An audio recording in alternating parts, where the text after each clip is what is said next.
Hello friends, welcome to Gyansheel education. तो दोस्तों, आप लोगों के लिए एक बहुत ही अच्छी खबर है, गुड न्यूज़ है।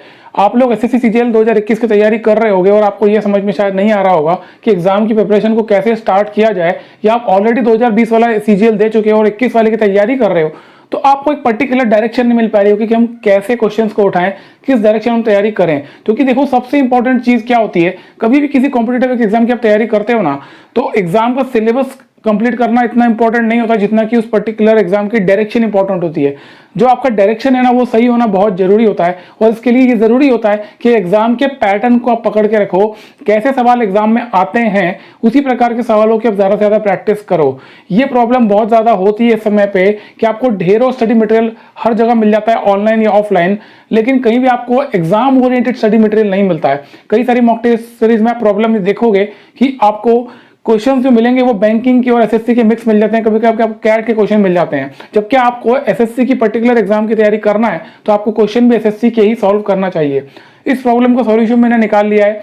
मैंने एक मॉक टेस्ट सीरीज लॉन्च कर रहा हूं जिसके अंदर आपको केवल और केवल एग्जाम ओरिएंटेड क्वेश्चन ही मिलेंगे। मतलब कि जैसे क्वेश्चन एसएससी के अंदर आते हैं और आ चुके हैं प्रीवियस ईयर क्वेश्चन, वही आपको मिलेंगे। तो इन क्वेश्चंस को सॉल्व करने के बाद में आप भटकोगे नहीं, कम से कम आपको कोई डायरेक्शन मिलेगी और आप पर्टिकुलर उस एग्जाम के क्वेश्चन ही सॉल्व करोगे तो आपको ये पता चलेगा कि एग्जैक्टली आपकी प्रिपरेशन किस लेवल पे है। ठीक है, तो ये जो मॉक टेस्ट सीरीज है, एक्चुअली ये मैंने ज्यादा फोकस किया है इस पर टाइप वाइज क्वेश्चन पे। मतलब कि जो भी टॉपिक्स होते हैं उनमें टॉपिक वाइज क्वेश्चन आप ज्यादा सॉल्व करो, ताकि आपको ये पता चले कि कौन से टॉपिक में आप कमजोर हो, ताकि इसको आप इंप्रूव कर सको। ठीक है, तो फिलहाल हमने इंग्लिश को लॉन्च कर दिया है।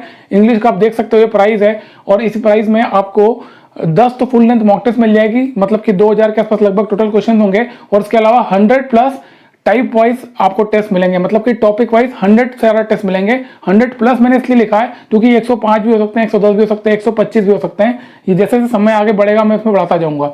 ठीक है, इसकी जो वैलिडिटी है वो 1 साल की पूरी, तो आपके पास काफी समय है। और जो भी एग्जाम आगे होती है, जैसे सीपीओ का एग्जाम होगा या अभी आपका जो स्टेनोग्राफर का होने वाला, तो जो भी इंपॉर्टेंट रेलेवेंट क्वेश्चंस आगे आने वाले एग्जाम में होंगे उसको भी हम इसमें इंक्लूड कर देंगे।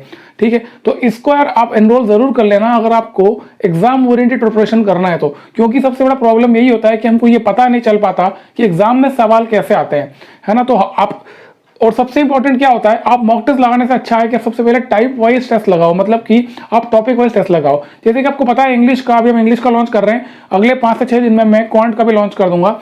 इंग्लिश में आपको पता है 13 टॉपिक्स हैं। Active passive, direct indirect, reading comprehension, cloze test, synonyms antonyms, idiom phrases, word substitution, fill in the blanks, grammatical error जिसको हम स्पॉटिंग एरर्स पहले कहते थे, आजकल एसएससी उसको ग्रामेटिकल एरर कहता है।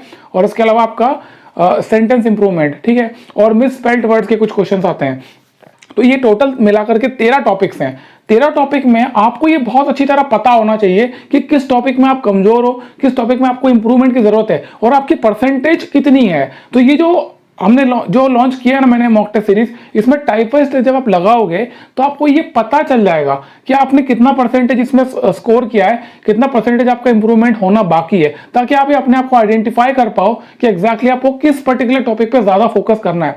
क्योंकि देखो, मैं आपको हमेशा से कहता हूं, कभी भी किसी भी एग्जाम की तैयारी करते हो ना, स्पेशली कॉम्पिटेटिव एग्जाम की, तो यहां पर आपको सिलेबस कंप्लीट नहीं करना है। सिलेबस कंप्लीट करना यहां पर सोल्यूशन नहीं होता है। आपको ये बहुत अच्छी तरह पता होना चाहिए कि किस पर्टिकुलर टॉपिक पे आपको कितना टाइम देना है। क्योंकि देखो, एग्जाम में हमेशा 1 साल लगाओगे तो भी कम पड़ने वाला, 2 साल लगाओगे तो भी कम पड़ेगा, और 6 महीने लगाओगे तो भी कम पड़ेगा। समझदारी से तैयारी करोगे तो 3 महीने में भी सिलेबस कंप्लीट हो सकता है। लेकिन बस वो टारगेटेड तैयारी होना चाहिए, एक पर्टिकुलर डायरेक्शन आपको मालूम होना चाहिए कि किस डायरेक्शन में आपको तैयारी करना है। इस टाइप वाइज टेस्ट की खासियत ये होने वाली है कि जब आप इनके क्वेश्चंस लगाओगे ना, तो यहां पर आपको पता चल जाएगा कि कौन से टॉपिक में आप कितना स्कोर कर रहे हो, कितना आपको इंप्रूवमेंट की जरूरत है, परसेंटेज वहां पर आ जाएगा। ठीक है, तो ये बहुत ज्यादा जरूरी होता है आपको पता होना, और इसलिए इस पर्टिकुलर टेस्ट को इस तरह से डिजाइन किया गया है कि आपको टॉपिक वाइज पता चल सके कि हर टॉपिक में आप कितना अच्छा परफॉर्म कर रहे हो। ठीक है, तो ये इंग्लिश का लॉन्च हो चुका है, मैं डिस्क्रिप्शन में लिंक दे रहा हूँ, वहां से आप जाकर के इसमें इनरोल कर सकते हो।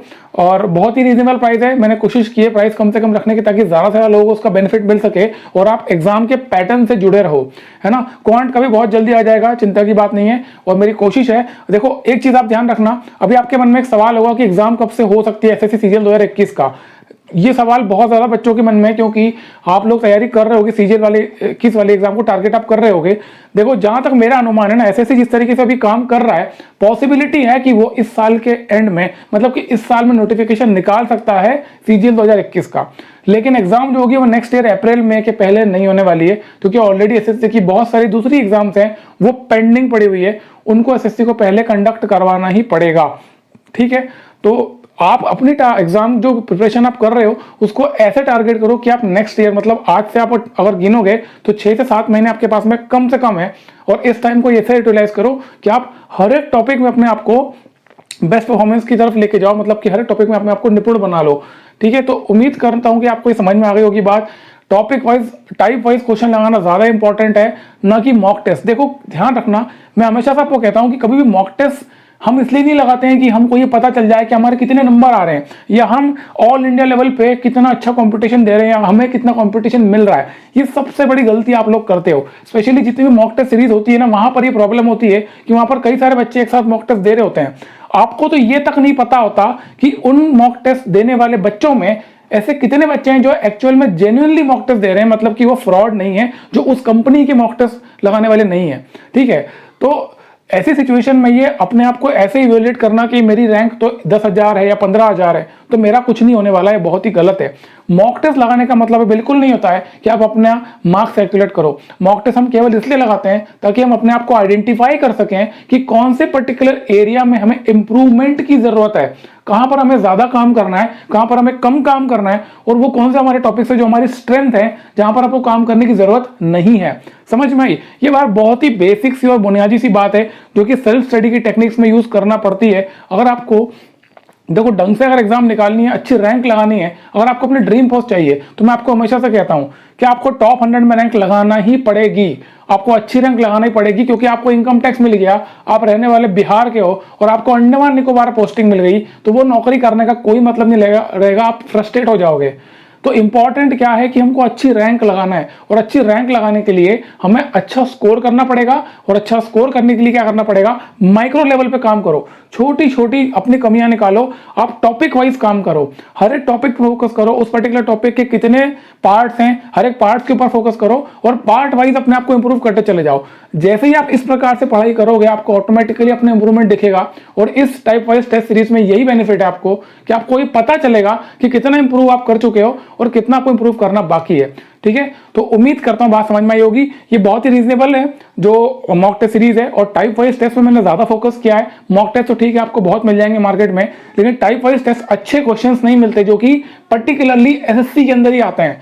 तो ये सबके लिए हेल्पफुल है। अगर आप सीजीएल की तैयारी कर रहे हो, SSC CGL, SSC CPO, SSC stenographer, MTS, जितनी भी एग्जाम्स अभी एसएससी की होने वाली है, एसएससी के ही क्वेश्चंस इसके अंदर आपको मिलेंगे, और ये बहुत ही रेलेवेंट है। तो इसके लिए आप जरूर इसमें एनरोल कर लेना, और पूरे 1 साल की वैलिडिटी है, तो आपको काफी समय मिल जाएगा इसमें अच्छी बात यह है कि फ्रेंड्स, कुछ भी नए नए एग्जाम जब होंगे ना, तो उनके क्वेश्चंस में मैं इसमें ऐड कर दूंगा, ताकि आपको पता चल जाए कि रिसेंटली कैसे क्वेश्चन एग्जाम में पूछे जा रहे हैं। ठीक है, तो उम्मीद करता हूं ये बात आपको समझ में आ गई होगी। तो जल्दी से इसमें एनरोल कर लो, ज्यादा महंगा भी नहीं, बहुत ही रीजनेबल है। और डिस्क्रिप्शन में लिंक दे रहा हूं, अपने टेलीग्राम चैनल पे लिंक डाल रखा है, वहां से भी आप इसमें एनरोल कर सकते हो। इसके अलावा वो सभी स्टूडेंट जो कि जेएसओ वाली पोस्ट के लिए एलिजिबल है, स्टैटिस्टिक्स के कोर्स में एनरोल करना चाहते हैं, उसका भी लिंक डिस्क्रिप्शन में लगा हुआ है, वहां पर आप चले जाओ। सक्सेस कूपन कोड आप लगा देना, आपको अच्छा खासा डिस्काउंट मिल जाएगा। इस वीडियो में तक इतना ही था। थैंक यू सो मच, जय हिंद।